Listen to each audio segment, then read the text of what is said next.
ओम नमः शिवाय। सभी भक्तों को मेरा नमस्कार। आज आप रसपान कीजिए श्रावण मास महात्म्य 7वां अध्याय, जिसमें वर्णन किया गया है भौम मंगल व्रत का विधान। मेरी आप सभी भक्तों से एक ही रिक्वेस्ट है कि पाठ को पूरा सुने ताकि भोलेनाथ की कृपा आप पर बनी रहे। वीडियो अगर अच्छी लगे तो लाइक, शेयर और सब्सक्राइब करें। तो दोस्तों, करते हैं वीडियो शुरू। श्रावण मास महात्म्य 7वां अध्याय। ईश्वर बोले, हे सनय कुमार, अब मैं अत्युत्तम भौम व्रत का वर्णन करूंगा, जिसके अनुष्ठान करने मात्र से वैधव्य नहीं होता है। विवाह होने के पश्चात 5 वर्षों तक यह व्रत करना चाहिए। इसका नाम मंगला गौरी व्रत है। ये पापों का नाश करने वाला है। विवाह के पश्चात प्रथम श्रावण शुक्ल पक्ष में पहले मंगलवार को यह व्रत आरंभ करना चाहिए। केले के खंभों से सुशोभित एक पुष्पमंडल बनाना चाहिए और उसे अनेक प्रकार के फलों तथा रेशमी वस्त्रों से सजाना चाहिए। उस मंडप में अपने सामर्थ्य के अनुसार देवी की सुवर्णमयी अथवा अन्य धातु की बनी प्रतिमा स्थापित करनी चाहिए। उस प्रतिमा को 16 उपचारों से, 16 दूर्वा दलों से, 16 चावलों से तथा 16 चने की दालों से मंगला गौरी नामक देवी की पूजा करनी चाहिए और 16 बत्तियों से 16 दीपक जलाने चाहिए। दही तथा भात का नैवेद्य भक्तिपूर्वक अर्पित करना चाहिए। देवी के पास ही पत्थर का सील तथा लोढ़ा स्थापित करना चाहिए। 5 वर्ष तक इस प्रकार से करने के पश्चात उद्यापन करना चाहिए। माता को वान प्रदान करना चाहिए, जिसकी विधि आप सुनिए अपने सामर्थ्य अनुसार। एक पल प्रमाण सुवर्ण की अथवा उसके आधे प्रमाण की अथवा उसके भी आधे प्रमाण की मंगला गौरी की प्रतिमा निर्मित करानी चाहिए। अपनी शक्ति के अनुसार स्वर्ण आदि के बने तंदुलपूरित पात्र पर वस्त्र तथा रमणीय कंचों की ओढ़नी रखकर उन दोनों के ऊपर देवी की प्रतिमा स्थापित करनी चाहिए। पास में चांदी से निर्मित सिल तथा लोटा रखकर माता को वान प्रदान करना चाहिए। इसके बाद 16 सुवासिनियों को प्रयत्नपूर्वक भोजन कराना चाहिए। हे विप्र, इस विधि से व्रत करने पर 7 जन्मों तक सौभाग्य बना रहता है और पुत्र आदि के साथ संपदा विद्यमान रहती है। सनय कुमार बोले, सर्वप्रथम इस व्रत को किसने किया था और किसको इसका फल प्राप्त हुआ? हे शंभो, जिस तरह से मुझे इसके प्रति निष्ठा हो जाए, कृपा करके वैसे ही बताइए। ईश्वर बोले, हे सनय कुमार, पूर्वकाल में कुरु देश में श्रुतकीर्ति नामक एक विद्वान, कीर्तिशाली, शत्रुओं का नाश करने वाला, 64 कलाओं का ज्ञाता तथा धनुर्विद्या में कुशल राजा हुआ था। पुत्र के अतिरिक्त अन्य सभी शुभ चीजें उस राजा के पास थी। अतः वह राजा संतान के विषय में अत्यंत चिंतित हुआ और जब ध्यानपूर्वक देवी की आराधना करने लगा तब उसकी कठोर तपस्या से देवी प्रसन्न हो गई और उससे यह वचन बोली, हे सुव्रत, वर मांगो। श्रुतकीर्ति बोला, हे देवी, यदि आप मुझ पर प्रसन्न हैं तो मुझे सुंदर पुत्र दीजिए। हे देवी, आपकी कृपा से अन्य किसी भी वस्तु का अभाव नहीं है। उसका यह वचन सुनकर पवित्र मुस्कान वाली देवी ने कहा, हे राजन, तुमने अत्यंत दुर्लभ वर मांगा है, फिर भी कृपावश मैं तुम्हें अवश्य दूंगी। किंतु हे राजेंद्र, सुनिए, यदि परम गुणी पुत्र चाहते हो तो वह केवल 16 वर्ष तक जीवित रहेगा, और यदि रूप तथा विद्या से विहीन पुत्र चाहते हो तो दीर्घजीवी होगा। देवी का यह वचन सुनकर राजा चिंतित हो उठा और पुनः अपनी पत्नी से परामर्श करके उसने गुणवान तथा सभी शुभ लक्षणों से संपन्न 16 वर्ष की आयु वाला पुत्र मांगा। तब देवी ने भक्ति संपन्न राजा से कहा, हे नृपनंदन, मेरे मंदिर के द्वार पर आम का वृक्ष है, उसका एक फल लाकर मेरी आज्ञा से अपनी भार्या को उसे भक्षण करने हेतु प्रदान करो, जिससे वह शीघ्र ही गर्भ धारण करेगी, इसमें संदेह नहीं है। प्रसन्न होकर राजा ने वैसा ही किया और उसकी पत्नी ने गर्भ धारण कर लिया। 10वें महीने में उसने देवतुल्य सुंदर पुत्र को जन्म दिया। तब हर्ष तथा शोक से युक्त राजा ने बालक का जातकर्म आदि संस्कार किया और शिव का स्मरण करते हुए उसका नाम चिरायु रखा। इसके बाद पुत्र के 16 वर्ष के होने पर पत्नी सहित राजा चिंता में पड़ गए और वे विचार करने लगे कि यह पुत्र बड़े कष्ट से प्राप्त हुआ है और मैं इसकी दुख मृत्यु अपने ही सामने कैसे देख सकूंगा। ऐसा विचार करके राजा ने पुत्र को उसके मामा के साथ काशी भेज दिया। प्रस्थान के समय राजा की पत्नी ने अपने भाई से कहा कि कार्पटिक का वेश धारण करके आप मेरे पुत्र को काशी ले जाइए। मैंने भगवान मृत्युंजय से पूर्व में पुत्र के लिए प्रार्थना की थी और कहा था कि हे विश्वेश, आप जगतपति की यात्रा के लिए मैं उस पुत्र को अवश्य भेजूंगी।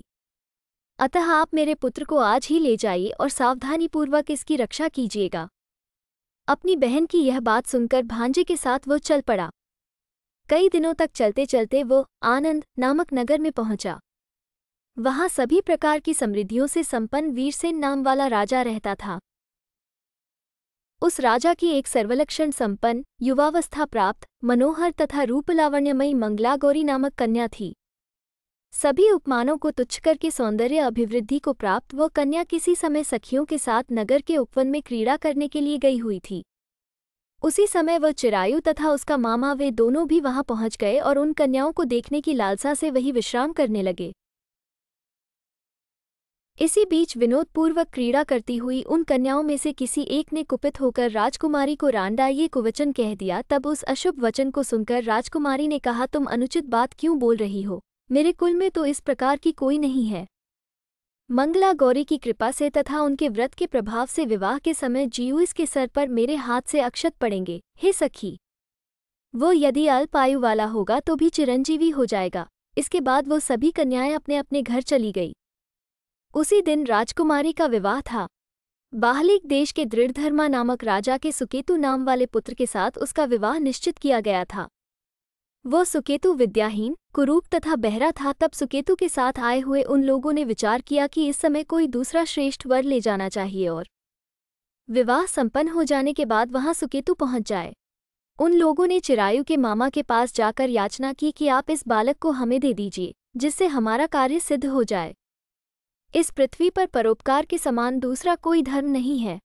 उनकी बात सुनकर चिरायु का मामा मन ही मन बहुत प्रसन्न हुआ, क्योंकि इसने उपवन में पहले ही कन्या मंगला गौरी की बात सुन ली थी। फिर भी उसने एक बार कहा कि आप लोग इसे किस लिए मांग रहे हैं? अर्धरात्रि में साक्षात काल सर्परूप में वहां आ गया।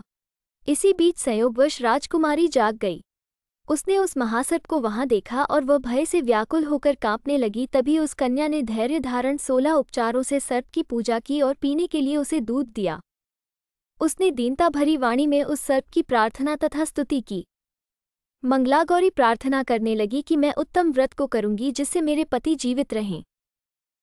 ये जिस तरह से चिरकाल तक जीवित रहें, आप वैसा कीजिए। इतने में सर्प वहां स्थित एक कमंडलू में प्रवेश कर गया और उस मंगलागौरी ने अपनी कंचुकी से उस कमंडलू का मुंह बांध दिया। इसी बीच उसका पति अंगड़ाई लेकर जाग गया और अपनी पत्नी से बोला, है प्रिय, मुझे भूख लगी है। तब वह अपनी माता के पास जाकर खीर, लड्डू आदि ले आई और उसके द्वारा दिए भोज्य पदार्थ को उसने प्रसन्न मन होकर खाया। भोजन के पश्चात हाथ धोते समय उसके हाथ से अंगूठी गिर पड़ी। तांबूल खाकर वह पुनः सो गया। इसके बाद मंगलागौरी कमंडलू को फेंकने के लिए जाने लगी। विधि की कैसी गति है कि उस कमंडलू में से बाहर की ओर जगमग करती हुई हारकांति को देखकर वह आश्चर्यचकित हो गई। घट में स्थित उस हार को उसने अपने कंठ में धारण कर लिया। इसके बाद कुछ रात शेष रहते ही चिरायु का मामा आकर उसे ले गया। इस बात को ये बताए, ये तो कोई अन्य ही है। इसके अतिरिक्त रात्रि में आम सींचते समय उनका पैर कुमकुम से लिप्त हो गया था। वो मेरी जांघ पर अब भी विद्यमान है, उसे आप लोग शीघ्र देख लें। साथ ही रात में परस्पर भाषण तथा भोजन आदि जो कुछ किया गया था उसे भी यह बता दें, तब यह निश्चय ही मेरा पति है। इस प्रकार उसका वचन सुनकर सभी ठीक है कहने लगे, किंतु जब एक भी बात न मिली तब सभी ने सुकेतु को उसका पति होने से निषिद्ध कर दिया और वर पक्ष वाले जिस तरह से आए थे उसी तरह से चले गए। उसके बाद अपने वंश को बढ़ाने वाले, महान यश से संपन्न तथा परम मनस्वी मंगलागौरी के पिता ने अन्न, पान आदि का सत्र चलाया। उन्होंने वर पक्ष का वृतांत कानों कान सुन लिया कि स्वरूप से कुरूप होने के कारण लोगों के द्वारा किसी अन्य को वर के रूप में आदरपूर्वक लाया गया था। तब उन्होंने अपनी कन्या को पर्दे के भीतर बिठा दिया। उसके बाद 1 वर्ष बीतने पर यात्रा करके चिरायु अपने मामा के साथ ये देखने आया कि विवाह के बाद वहां क्या हुआ। तब उसे गवाक्ष के भीतर से देखकर वह मंगलागौरी अत्यंत प्रसन्न हुई और माता पिता से बोली कि मेरे पति आ गए हैं।